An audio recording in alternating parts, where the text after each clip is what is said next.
Hi, this is Dr. Julie Holland. I am a psychiatrist in New York City, and I'm a clinical assistant professor of psychiatry at the NYU School of Medicine. I have edited 2 books which are nonprofit projects where all the proceeds are funding clinical research. And the first one is on MDMA. It's called Ecstasy, the Complete Guide.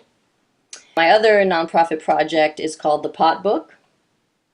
My point today is that there are several drugs that are listed in Schedule 1, which makes them illegal, but really have tremendous therapeutic potential and deserve to be studied and potentially prescribed for patients, and that means they need to be rescheduled. So what do you guys think about the use of illegal drugs? Hugo, specifically, what do you think about this? Are we ready for this as a culture, or is this raise too many problems? When you've got some kind of therapeutic oversight, fabulous. I have no problem. I don't think anyone has any problem. I don't think anyone here would have a problem with these drugs being administered in a therapeutic context where there is some kind of a follow-up. The problem is that's extraordinarily expensive. It creates an obstacle to ordinary citizens being able to access this. It creates all kinds of ethical issues about, what kind of oversight? If all we're doing is putting more drugs on the market, but not following up with talk therapy, I'm not sure that's a really effective solution. What MDMA does, for viewers who may not know, the main effect of MDMA is it creates a sense of compassion and bonding, and it reduces the fear and anxiety. MDMA was used for over a decade. Therapeutically. I think it was just Schedule 1 in like the 80s. Am I wrong? In Austin, it sort of filtered into the club scene, and then it became an issue. But yeah, it was invented in the early 70s, I think. Oh, well, there you go. Yeah, and it was used in psychiatry up until. Well, in Texas, you could actually buy it at bars.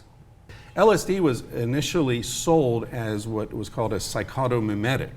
It was initially sold for about 15, 20 years before it became illegal in the early 60s to psychiatrists, so that they could take it and experience psychosis as a way to better understand their patients. I'm not somebody who's ever sought out any kind of therapy in my life, but several times I've sought out psychedelics to change my mind. Right.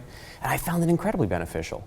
It's and I think people can do that on their own. Not everybody's going to be lucky enough to know someone like Julie Holland, where they could go through that experience, but they can't do it themselves, and they're going to get some benefit from it. Every other culture that's had access to hallucinogenic plants has seen them as the greatest gift of the gods, right? Except us, where you go to prison for a longer sentence under minimum mandatory sentencing guidelines for getting caught with 100 hits of acid in your pocket or a certain amount of mushrooms, then second-degree murder. Obviously, I am not a fan of the drug war at all, but this legislation, let's be honest, is about the things that come along with the drug trade. It's about the violence. But there's no violence associated with LSD, though. No, I'm talking about the people who sell LSD. They're not killing people. It's the cocaine trade that's killing people. And the That's true, but all of these That's things why are when we talk lumped about together. drugs, you're right. This is a difficulty with the can't lump them scheduling together. system. It's like lumping together cannabis as a schedule. I mean, this is the real problem. Does it have a therapeutic purpose at all? Yeah. Yes? Yeah. It shouldn't be Schedule 1. Right, exactly. It shouldn't.